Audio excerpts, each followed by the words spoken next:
بیٹیاں جو ہوتی ہیں نا ماں کی طرح ہوتی ہیں، وہ ایسے ماں کی طرح ہوتی ہیں جیسے ماں اپنی اولاد سے انکنڈیشنلی محبت کرتی ہے بغیر کسی لالچ کے، ایسے ہی بیٹیاں اپنے والدین سے انکنڈیشنلی محبت کرتی ہیں۔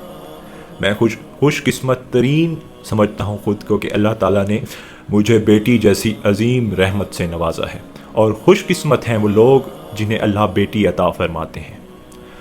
اسلام نے بیٹیوں کو عظمت بخشی ہے، ان کا وقار بلند فرمایا ہے۔ یہ بیٹا بیٹی کیا ہوتی ہے، اولاد تو اولاد ہوتی ہے۔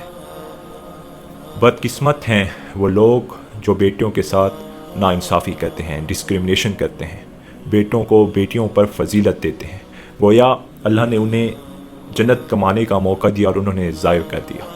میرے آقا، میرے نبی، ہمارے نبی فرماتے ہیں کہ جس شخص نے بیٹی کے ساتھ اچھا رویہ رکھا اور نہ بیٹے کو بیٹی پر فضیلت دی تو اللہ تعالیٰ اسے جنت میں داخل فرمائیں گے۔ اور دوسری جگہ میرے آقا فرماتے ہیں کہ جب کسی گھر میں بیٹی پیدا ہوتی ہے تو اس گھر میں فرشتے آتے ہیں اور اس گھر پر سلامتی بھیجتے ہیں، اور جس باپ پر بیٹی کی پرورش کی ذمہ داری آتی ہے تا قیامت اللہ کی مدد اس کے ساتھ ہوتی ہے، سبحان اللہ۔ اور ایک جگہ میرے آقا نے فرمایا کہ جس شخص نے 3 بیٹیوں کی پرورش کی اور پھر ان کی شادی کر دی، میں اس شخص کو جنت کی ضمانت دیتا ہوں۔ تو صحابہ کرام موجود تھے، ایک صحابی نے پوچھا حضور جس کی 2 بیٹیاں، تو آپ نے کہا پھر بھی وہ جنت میں میرے ساتھ ایسے ہوگا جیسے یہ 2 انگلیاں ہیں، سبحان اللہ۔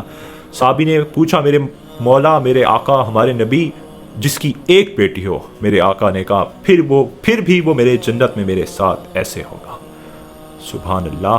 جس کے گھر 10 بیٹے بھی پیدا ہو جائیں تو جنت کی کوئی ضمانت نہیں ہے، لیکن میرے آقا نے 1 بیٹی کی اچھی پرورش کرنے کو بھی جنت کی ضمانت دی ہے۔ اور جیسے ایک بیٹی اپنے باپ کی عزت اور محبت کرتی ہے، دنیا میں یقین جانے ایسا کوئی دوسرا رشتہ نہیں ہے جو باپ کی اس طرح عزت اور محبت کرے۔